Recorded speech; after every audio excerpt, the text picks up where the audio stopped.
Hi everyone, welcome back to another video. My name is One of One, but you can call me Seven. And we just witnessed one of the coolest things that I think could have happened in this visual novel. Alko went crazy. She cooked. She went crazy and stupid and almost tore herself asunder, trying to get rid of that ploy kickshaw. What was it called? Flat Snark. That what it was called? Shoot, I'm already forgetting names. She saw this red apparition that terrified her, but also gave her power. It was like, now she's not herself though. Like, the only price, to her, there wasn't a price to pay. She just wouldn't be herself fully anymore, which like, sounded like a price to pay for me. But now we get to see the aftermath, because Alice couldn't call Flat Snark back. It disobeyed her, and then Alko absolutely annihilated it. Just a massive blast. It's blown my proportion of power scaling out of the water. We need to see what they're going to tell us in the exposition. I need to know more, so let's get going. Oh man, I guess I kind of went overboard. Flat on her back, Alko looked up at the night sky. She lay there perfectly still, not able to move a single finger. When she tried, her whole body screamed out in agony. She was completely empty of magical energy, and her magic crest had come to a halt. She estimated that it would likely require a whole day to recover all her bodily functions. Sadly, all she could really do in that moment was take a breath. At least her chest was swelling with pride. Hey, good for you, man.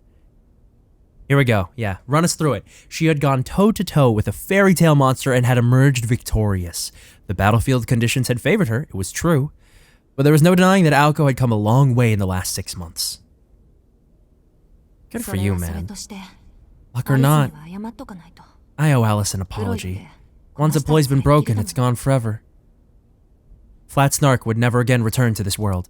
It was an insanely rare item, so invaluable that it would have been impossible to price it for auction at the Association in London. Alko had sent Alice's priceless treasure to oblivion. Needless to say, things had gotten more than a little out of hand. Still, they had both agreed to the fight, so Alice probably would not complain. Even if she was furious, she would never be so undignified as to show it. Is that her vision? Yeah, doubling. Oh!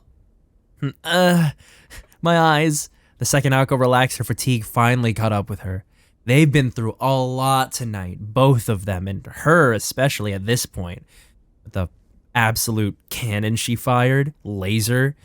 She did everything in her power to fight off the overwhelming drowsiness. Aside from a few minor internal injuries, her body was miraculously unscathed. She felt like she could probably stand up and dust herself off after a bit of rest. The golden moon continued to burn in the night sky. Well, you are oil after all. You could probably burn for... Oh. Alko's bleary eyes went wide in astonishment. She was still unable to lift a finger. Oh right. Baker who found the snark disappeared along with it. I can't tell what the fairy tale is. Maybe I'm just super stupid and forgetting. And overwhelmed by the amount of things that I've been reading, but... She sighed in resignation. Alko accepted that her final stand left her with only 10 seconds before she burned to ash too. Oh, that's not good. Elsewhere, just a short moment prior, buffeted by strong winds atop the roller coaster, Sojiro gravely peered down at the ground. All he could muster was a single murmur. He could see Alko on top of some drawing on the ground, and what in the world is that thing made of? In the distance, there was something familiar in the direction of the ruined House of Mirrors. Sojiro's job, to throw Alko's hair from a great height, was complete. While not the most impressive of tasks, it was absolutely a matter of life or death. And to top it all off, just thinking about how he was going to get back down to the ground was making him dizzy. He had experienced more than enough trouble for one day. Wait, but... Yeah, there we go. Pew! He was flustered as he stood atop the swaying bridge. A skull suddenly appeared in the sky above. Jesus Christ. On the ground, he could see a circling blue light with Alko Ozaki in the middle of it. And one more thing, from an angle that only Sojiro could see. He can see it? A shadow stalked Aoko while she challenged the mood. It was shaped like a person, missing the lower half of its butt.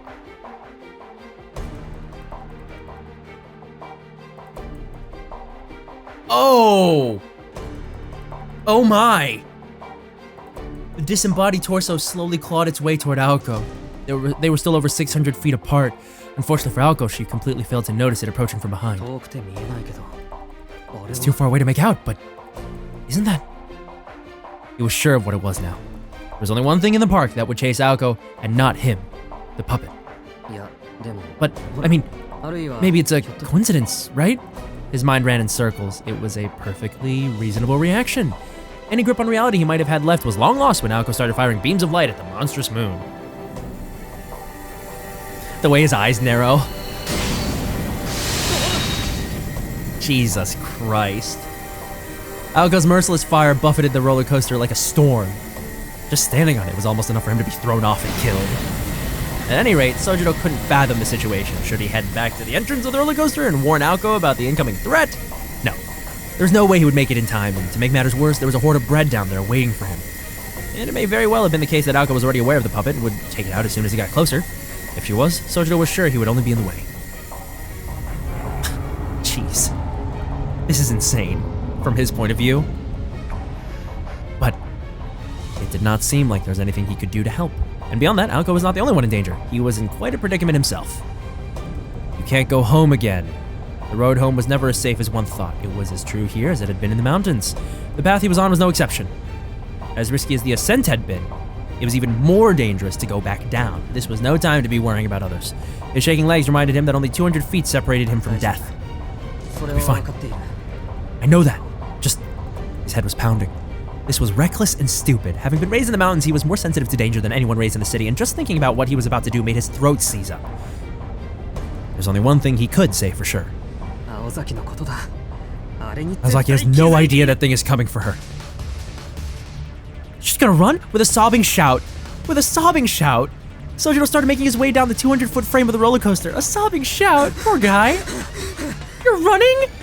His race toward death accelerated. He never meant to speed up, but the downward slope propelled him forward. Dude! It was too late for regrets. Now that he was running, he had no choice but to go even faster, and time was not on his side. He would never make it in time if he took the long way down, never mind the breadmen crowding the exit of the roller coaster. With the exits blocked, the outcome would be the same whether he went slowly or quickly. There was no reason to rush to his death as desperately as he did. So what? So what if it was futile? Sojiro cleared the doubts from his mind. He turned his attention to what he could do. Keep his footing and try to arrive at the bottom as quickly as he could. Focus. Forget whether you'll be there in time to save her. The most important thing is, he had no idea what impulses were driving his stiff limbs. He just focused on the moment, pushing past the fear and the cold logic. At his core, he was the kind of person to deal with problems head on. There would be time to think about the consequences later. Oh? Did he take his eyes off it? But hesitation was not his only obstacle. The worst possible hindrance appeared at a time when not focusing on the track would mean certain death. Yup, Sojiro sensed something wrong with the egg he had been so studiously observing out of one eye. Something had changed, and at the very moment he realized it. I can't be looking to the side right now. Sojiro stumbled, then instinctively caught himself. It was a miracle he had not fallen. Descending a roller coaster on foot was an act of suicide. The egg stayed right by his side, so close it was likely it would collide with him. Though he was trying not to look at it, he could not help but feel uneasy that the door-like decoration in its center was gradually opening. Damn it, why now? He cursed his rotten situation, and yet he refused to slow down. He ran even faster, glaring at the egg on his side. This is crazy. What's wrong with me? Sojiro was baffled to find that he was smiling. Perhaps it had something to do with Aoko's charm. Sojiro could not tell one way or the other. Both of them are crazy. He could still feel Aoko's fingers on his skin. The trust and expectation she had placed in him was etched into his heart, but what spurred him on was something entirely different. This all stemmed from a much deeper problem. It was something inside him that he could not understand at the time, but would eventually come to terms with one day. Alright. They keep saying that, by the way. They keep referencing something and then they just don't, they don't expand on it. You know what I mean? I don't know. It's weird. Anyway, alright. Less than 5 feet left. He carefully judged the distance as he ran down the track of death. But the distance between what? That went without saying. It was the distance between himself and the one thing that could save his life. He told himself he was going to do it over and over like a mantra. Sojiro could not believe himself. What he was about to do was incredibly stupid, but what is stupid when smart is not an option? I'm really going to do this? This is insane! Amidst it all, he laughed at how pointless such self-reflection was now. Temporary confusion, a psychological thrill ride, both had laid his soul bare. What really mattered in life? The answer to that question was simple. His primitive values did not crave success or reward. All he wanted was... this is it. To live the way he wanted. It wasn't an obligation to the people around him. His desire to live his way was his and his alone. Here we go. If the egg had been equipped with a vocal function, it would have gasped in shock at what happened next. The boy, who had only tried to escape up until this point, suddenly shifted his weight. He pointed his feet outward instead of inward. On the edge of one rail, he crouched ever so slightly to maintain momentum and gazed at the floating egg. Close enough, I can do this. Oh my god, he's a baller. He's insane. He's the GOAT. Holy shit, he soared through the night sky. It was a flight that lasted a mere 1.5 seconds. A cordless bungee jump from 100 feet above ground. His destination? The only thing that would stop his fall. The giant flying egg. He got it! Oh, there he is! He shrieked, this time out of elation, as he desperately clung to the egg's surface. Just earlier, the cold-blooded witch had told him that without fear, the top of a building would feel no different than a balance beam. This from the same witch that would have been left speechless had she witnessed this spectacle. It was one thing to be fearless, and another to be reckless. What the boy did next would give her a headache in the days to come. I'm counting on you, egg! Clinging to the egg, he shifted his gaze away from it. He felt the rapid descent. Sojiro, focusing his half-shut eyes on the ground, leaped off the egg once they were a few feet from the ground, then turned back to it, careful to reestablish eye contact. Something so unbelievable, though, to Sojiro, the elevator at the department store and the mysterious floating egg were both just moving objects, virtually indistinguishable from one another. Alright, it didn't break. It's always a shame when food goes to waste. God. He landed near the plaza. The shortcut that almost cost him his life had paid off. Sojiro took off running the second his feet touched the ground. The puppet after Aoko was the only thing on his mind. He paid no mind to the moonlight in the sky. Oh my god, nor to the egg, which was furious about being used and seconds away from self-destructing and blasting fragments all over the place. Huh? Aoko's dumbfounded expression spurred Sojiro on. Oh god, it's like a bomb! The curse was complete. The empty egg began to sing its warning to let them know there was no escape. Oh my goodness! Like a grenade! Oh! Sojiro! Shrapnel from the egg exploded through the air. The ode to Queen Alice that Alice had engraved into Dumpty quickly robbed him of his senses. Okay, was that it? He snapped back to the task at hand and ran to Aoko, still lying on the ground. His legs moved as if they had a mind of their own, though he couldn't have stopped them anyway since he could no longer feel them. Don't you puppets ever give up? Holy shit. Oh god. What? Who is doing this? I thought Flat Snark was doomed to oblivion. Okay, well, that doesn't look good. Did you manage to save her, buddy? Again? Save her life again? Who fired these pillars of light? The scrambled murder case. Piles of rubble became flowers of light blooming from the earth. Aww. Look at them! Look at them! The final curtain closed, and the defeated left the battleground. Here's what's interesting about this. The two of them have managed to spur each other on to these great heights to survive what should have been a completely lethal fight. They should have died from day one. Hour one, minute one. There we go. Jesus Christ. But she, inspired by his selflessness, his courage, his unwillingness to go on without her, and him, some secret third thing that he won't say out loud or even to himself, and that he will supposedly supposed to reconcile with years later. I think that's what it said, if I remember correctly. But what an image. Look at these guys. Jesus Christ, they have been through hell and back. She's like dying. I mean, she's not actually dying, but Jesus Christ, she's like somehow still intact. I have no idea how, after expelling that much magical energy and tearing her magic circuit apart. I mean, that's not what happened. It stopped spinning, and he's just ran down a roller coaster, jumped onto an exploding egg, somehow did not get hit by any shrapnel. I need more. Give me the info, please. Had Alice Konji seen it happen, she would have been beside herself. The two had escaped by a hair's breadth. Whew. Jeez. The only person in a position to witness that rare mutual destruction was the girl who had been saved from it. The boy who had never stopped running paid it no mind. Phew. I thought you were a goner. The safety of the girl in his arms meant infinitely more to him than the miraculous way in which he saved her. How romantic? You don't need to spin it like that. These guys are just, it's been a lot for them. Good Lord, what a wild ride this has been. The moon did not wait for dawn to set. The ornamental texture of the fairy tale kingdom faded away. All of the illusions returned to the way they were before, from the ostentatious chords reverberating through the streets to the puppets welcoming their guests. Peace and quiet reigned once more. I'm sure that silence is absolutely deafening. Yeah, peace and quiet reigned once more over a forgotten kingdom, never to be awakened again. Out flickered the embers of a late-night dream. Even the electric lamps that illuminated the park. Together, they watched it disappear. Sojiro lay on the ground, desperately gasping for air like a fish out of water. The curse of the exploding egg had numbed his pain, and he was understandably exhausted after all he had experienced. He looked like he could be blown away by the lightest of breezes. While Aoko was also exhausted, she was still in better shape, somehow. Focused on taking deep, even breaths, she was already working to recover her strength. Ano-sa. So, she addressed Sojiro indifferently as her gaze remained on the amusement park. The abruptness of it was a bit theatrical in nature. She wanted to look at him as she spoke, but her pride was simply too great. You did something kind of amazing, didn't you? This is the actual version of the main menu music, I think, by the way. The moment she had accepted death had seemed like an eternity. She was beside herself in shock at how indifferent she had been as the shards rained down from the moon.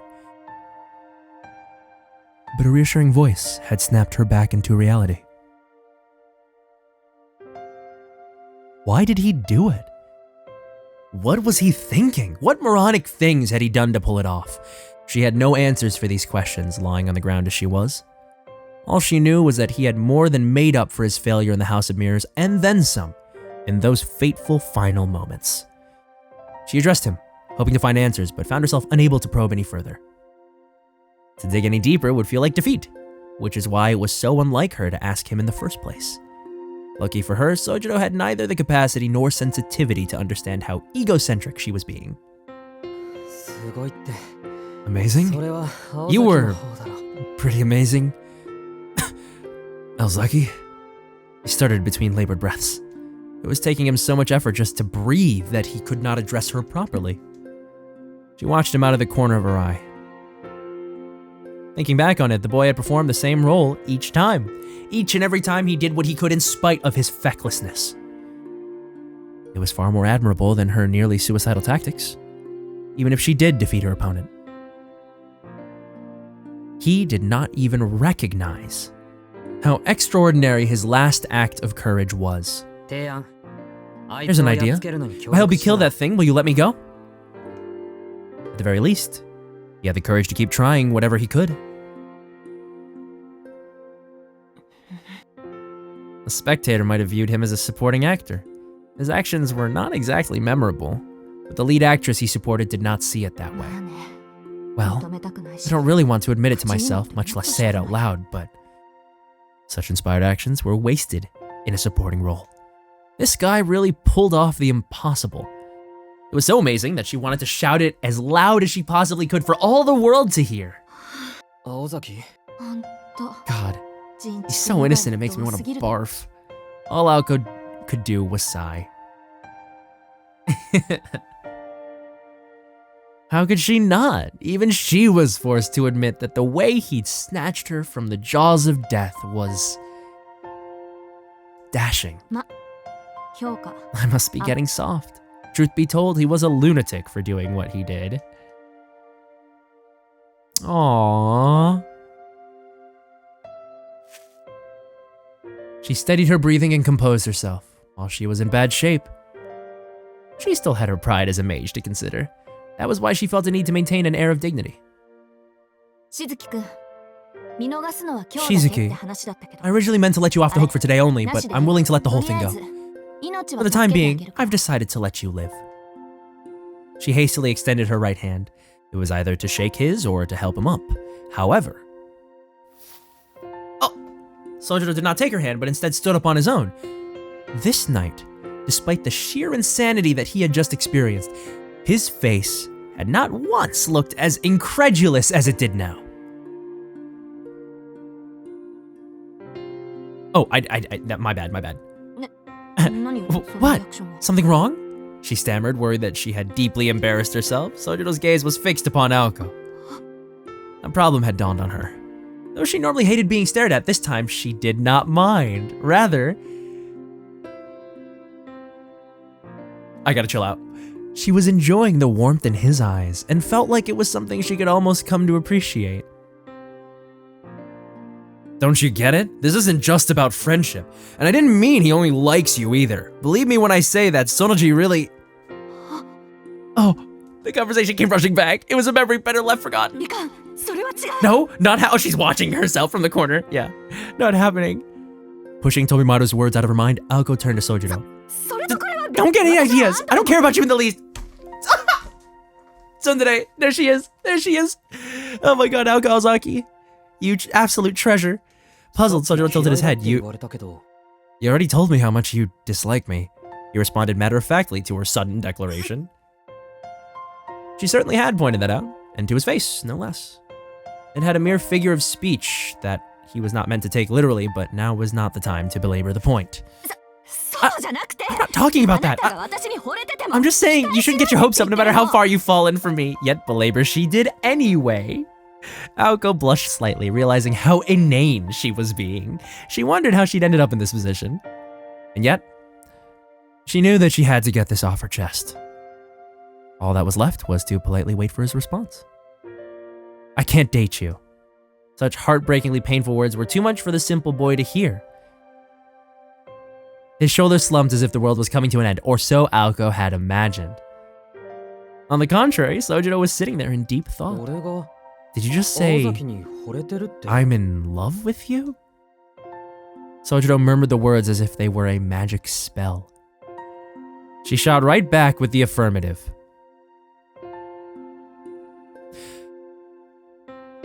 After a moment of deep contemplation, the boy turned to the expectant girl and said, "Nande?"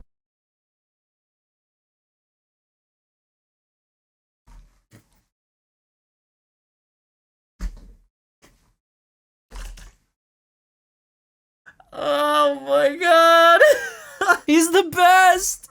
Oh, he's the best! Oh, I love him so much. He's the best. Jesus Christ. Why do you think that?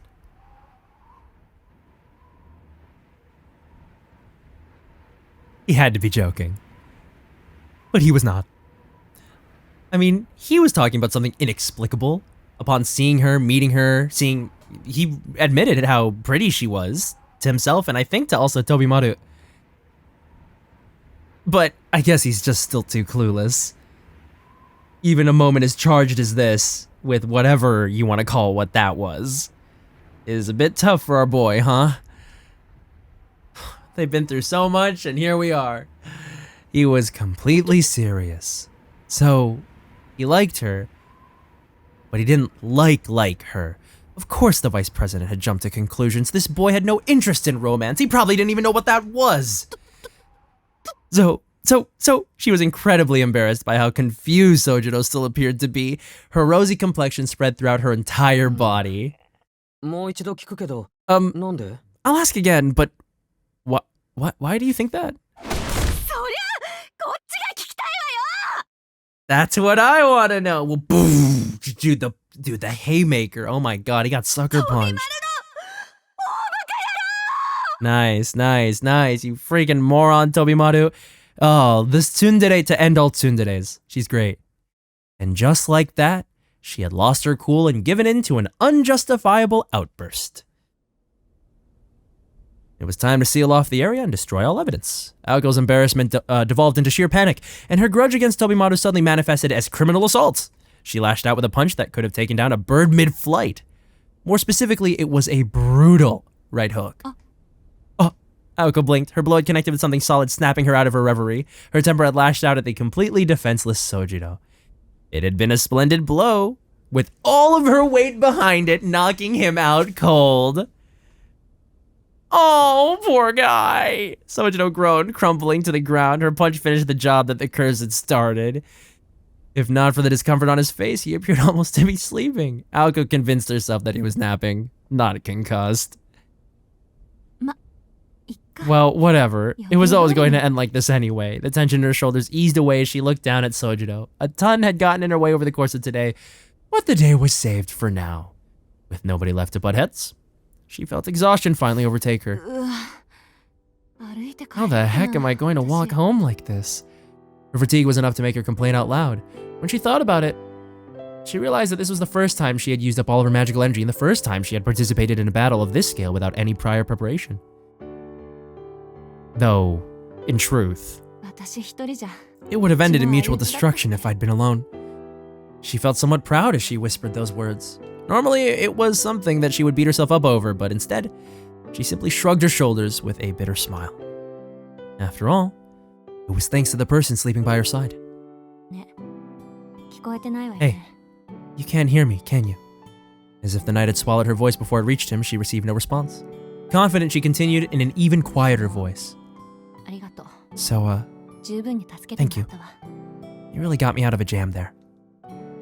Of course, there was no response from Sojiro, and she was not expecting one. Saying it for the record was enough. Aoko watched Sojiro sleep for a while. You mean be unconscious for a while, and then pulled something out of her pocket. It was the palm-sized glass bottle her roommate had given her, which she opened with a pop. But none of this matters. Leaving behind words colder than a winter chill at night, she called out his name.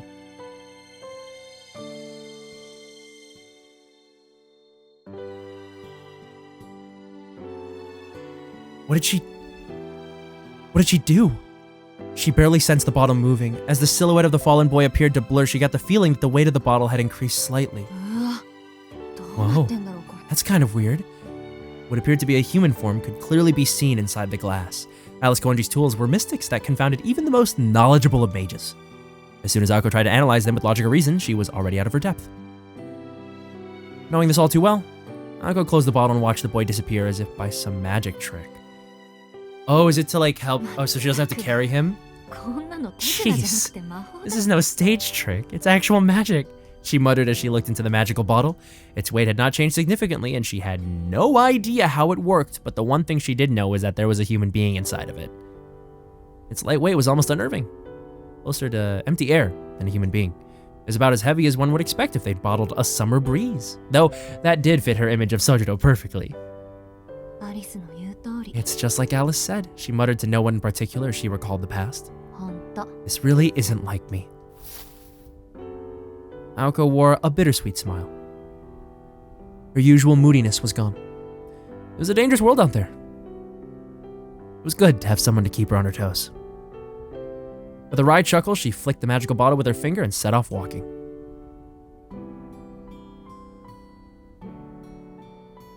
That our chapter? Or not quite.